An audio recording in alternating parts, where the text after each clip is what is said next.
राधे राधे दोस्तों, आप सबका दिल से स्वागत है इस भक्ति से भरी प्यारी सी वीडियो में। उम्मीद करता हूँ कि आप सब स्वस्थ होंगे, खुश होंगे और भगवान की अनंत कृपा में डूबे होंगे। आज मैं आपको जो किस्सा सुनाने जा रहा हूँ वह सिर्फ एक साधारण कहानी नहीं बल्कि भक्ति, प्रेम और समर्पण का ऐसा अनुभव है जिसे सुनकर आपका दिल भी भीग जाएगा और आत्मा को गहरा सुकून मिलेगा। ये कथा है हमारे पूज्य आचार्य जी महाराज और उनकी धर्मपत्नी, जिन्हें हम सब स्नेह और श्रद्धा से गुरु माँ कहते हैं। इन दिनों दिल्ली की पावन भूमि पर आचार्य जी की दिव्य भागवत कथा हो रही है। वहाँ का दृश्य सच में अविस्मरणीय है। जैसे ही कोई कथा स्थल पर प्रवेश करता है उसके मन में अजीब सी शांति उतर आती है। वातावरण में घुली भक्ति की महक, शंख की गूंज, ढोलक झांझ की मधुर ताल और भक्तों के मुख से उठता हुआ राधे राधे का गान, सब मिलकर ऐसा लगता है मानो पूरा वृंदावन वहीं आकर बस गया हो। इसी कथा के दौरान आयोजकों ने आचार्य जी से एक विशेष निवेदन किया। फोल्डेड हैंड्स के साथ उन्होंने कहा, महाराज जी, इस बार गुरु माँ को भी कथा में साथ लेकर आइए। यह केवल परंपरा निभाने के लिए नहीं है बल्कि भक्तों की गहरी इच्छा है। ये सुनकर हर दिल में उत्सुकता की लहर दौड़ गई, क्योंकि बरसों से लोग गुरु माँ की मधुर वाणी को केवल यूट्यूब और रिकॉर्डिंग के जरिए सुनते आए थे, लेकिन इस बार वे उन्हें साक्षात देखना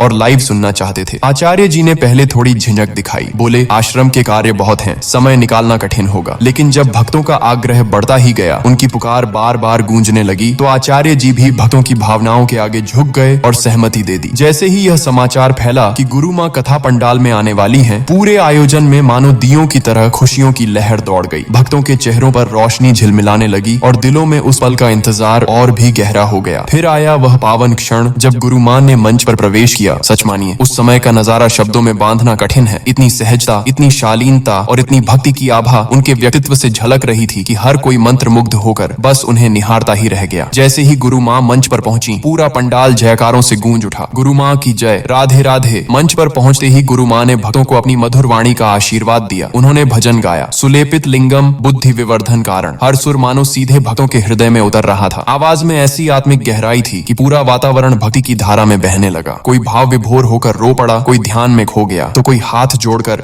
बस आंखें बंद कर उस स्वर लहरी में डूब गया। कई भक्त कहते सुने गए कि यह भजन वे पहले गुरु माँ के यूट्यूब चैनल पर सुन चुके हैं, लेकिन लाइव सुनने का अनुभव ही कुछ और था। जब कोई भजन दिल से गाया जाता है तो वह केवल कानों तक नहीं ठहरता बल्कि आत्मा को भी छू लेता है। उस दिन यही हुआ। गुरु माँ की वाणी, उनके भाव और उनकी प्रस्तुति ने मिलकर ऐसा वातावरण रचा कि हर दिल भक्ति की बांसुरी बन गया। गुरु माँ का गाना मात्र गाना नहीं, वह एक अनुभूति है। यह अनुभव इतना गहरा होता है कि सुनने वाला खुद को भगवान से सीधे जुड़ा हुआ महसूस करता है। उस दिन पंडाल में बैठे हर भक्त ने यही अनुभव किया। भक्ति की वह लहर हर किसी के हृदय को भिगो गई और लोगों ने कहा कि यह दिन उनकी जिंदगी का सबसे अविस्मरणीय पल बन गया। अगर आप भी इस अद्भुत अनुभव का हिस्सा बनना चाहते हैं तो गुरु माँ के भजन Aarti Tiwari official YouTube channel पर जरूर सुनिए। वहाँ आपको भजनों का अमूल्य खजाना मिलेगा। मेरा सुझाव है कि जब भी सुने, मोबाइल एक ओर रख दें, आंखें बंद करें और दिल खोलकर उस ध्वनि में बह जाएं। तब आपको महसूस होगा कि यह केवल संगीत नहीं है बल्कि भगवान से जुड़ने का एक दिव्य माध्यम है। तो दोस्तों, यह थी हमारी आज की भक्ति भरी कहानी। यदि इस वीडियो ने आपके हृदय को छू लिया हो तो इसे लाइक जरूर कीजिए, अपने परिवार और मित्रों के साथ साझा कीजिए और चैनल को सब्सक्राइब करना न भूलिए, क्योंकि यहाँ हर वीडियो में आपको मिलेगा भक्ति का सच्चा और अनोखा आनंद। राधे राधे।